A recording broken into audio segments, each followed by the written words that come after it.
നിങ്ങൾ ഈ ലോകം മാറിയത് കാണുന്നില്ലേ, എന്തിനാണ് ഇപ്പോഴും ഈ നിയന്ത്രണങ്ങൾ നിലനിർത്തുന്നത് എന്ന ചോദ്യം നിരന്തരം നേരിടുന്ന ഒരാളാണ് ഞാൻ.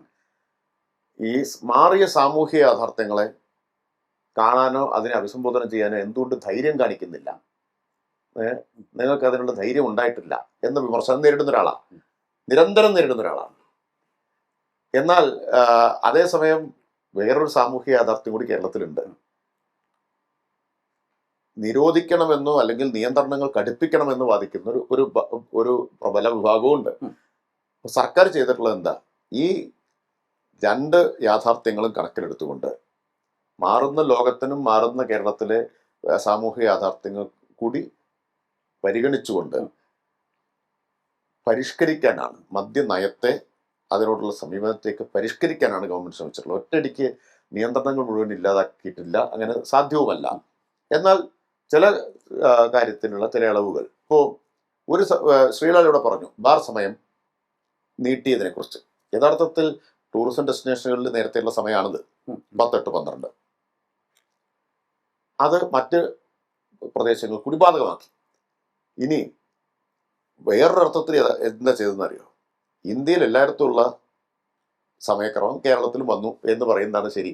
അപ്പോൾ ഇപ്പോഴും മറ്റു പലയിടത്തും സമയത്തിനോടൊപ്പം എത്തിയിട്ടില്ല.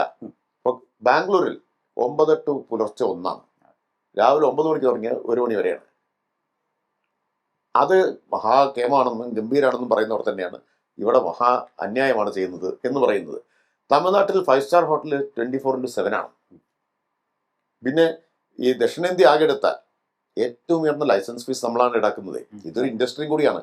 35 ലക്ഷമാണ് ലൈസൻസ് ഫീസ്. 12 ലക്ഷം ഈ സർക്കാർ വന്നിട്ടാണ് വർദ്ധിപ്പിച്ചത്. 12 ലക്ഷം. കർണാടകയിൽ സ്ലാബാണ്, സ്റ്റാർ അടിസ്ഥാനത്തിൽ സ്ലാബാണ്. 6 മുതൽ പരമാവധി 10 ലക്ഷം. അവരുടെ പരമാവധിയുടെ 3.5 ഇരട്ടിയാണ് നമ്മുടെ യൂണിഫോം റേറ്റ്, എല്ലാവർക്കും ഒരേ റേറ്റ്. അതുപോലെ കർണാടകയിൽ അല്ല, ആന്ധ്രയിൽ, തമിഴ്നാട്ടിലൊക്കെ വളരെ കുറവാണ്. ഇനി എണ്ണം നോക്കുക, ബാറ്, റീറ്റെയിൽ ഔട്ട്ലെറ്റ് എല്ലാത്തിൻ്റെയും എണ്ണം നോക്കുക. 5600 മറ്റാണ് കർണാടകയിലുള്ളത്. ഏതാണ്ട് അത്രത്തോളം തമിഴ്നാട്ടിലുണ്ട്. കേരളത്തിൽ 1442 എല്ലാം കൂടിയാണ്. ഞാൻ പറഞ്ഞ ബാർ മാത്രമല്ല, ബാറ്, പാർലറുകൾ, പിന്നെ retail outlet, Bevco retail outlet എല്ലാം അടക്കം. കേരളത്തെക്കാൾ ചെറിയ തെലങ്കാനയിൽ 2600 2500. പക്ഷേ ഇപ്പൊ കണ്ട രേവന്ത് റെഡ്ഡിയുടെ മലയാള മനോരമയിലെ മാതൃഭൂമിയിലൊന്നും പരസ്യത്തിൽ അത് കാണുന്നില്ല. ഇല്ല, കേരളത്തിൽ നിരന്തരം പരസ്യം ചെയ്യുന്ന ശ്രദ്ധിച്ചു. അതെ, വിഭജിക്കപ്പെട്ടപ്പോൾ കേരളത്തെക്കാൾ ചെറുതായിരിക്കും ആന്ധ്ര എന്നാണ് വിചാരിക്കുന്നത്. ആന്ധ്രയില് ഇതിന്റെ ഏതാണ്ട് ഇരട്ടിയാണ് നമ്മുടെ ബാറുകളുടെയും ഔട്ട്ലെറ്റുകളുടെയും. ഞാൻ പറഞ്ഞത് അത് രാഷ്ട്രീയ ലക്ഷ്യത്തോടെ നടത്തുന്ന പ്രചരണമാണ്. ഇനി മദ്യത്തിന്റെ ഉപഭോഗം കുറഞ്ഞു എന്നുള്ളതാണ് കണക്കുകൾ കാണിക്കുന്നത്. അതാണ് ഉണ്ടായിട്ടുള്ളത്. അപ്പൊ അതൊന്ന്.